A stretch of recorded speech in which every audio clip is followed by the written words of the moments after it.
Hindi bababa sa 8 ang patay sa Lebanon kung saan patuloy ang pambobomba ng Israel laban sa grupong Hezbollah.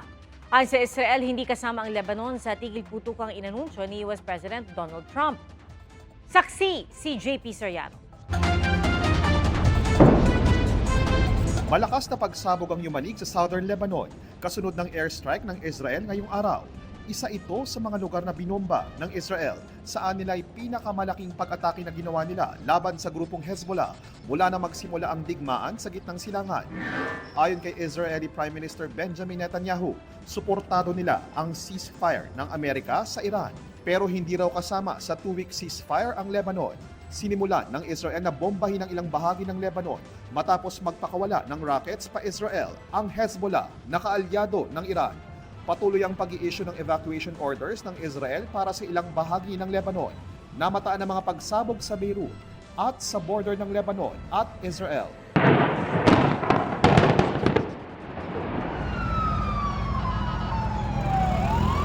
Walo ang patay at 22 ang sugatan sa airstrike sa isang port city ayon sa Health Ministry ng Lebanon.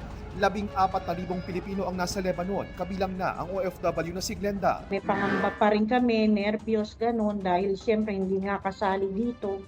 Lagi naman kaming nagpe-pray, sana naman po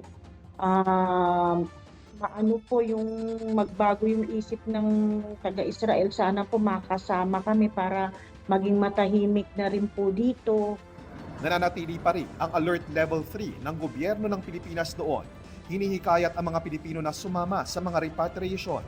Ayon sa Department of Migrant Workers, hindi bababa sa 8 chartered flights pa ang nakaschedule na sumundo sa mga Pilipinong apektado ng gulo sa iba't ibang bahagi ng Middle East.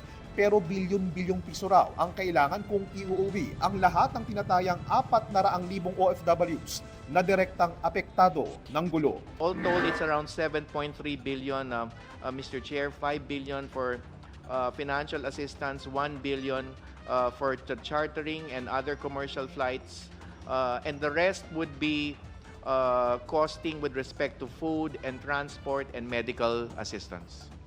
Ako po si JP Soriano, ang inyong saksi.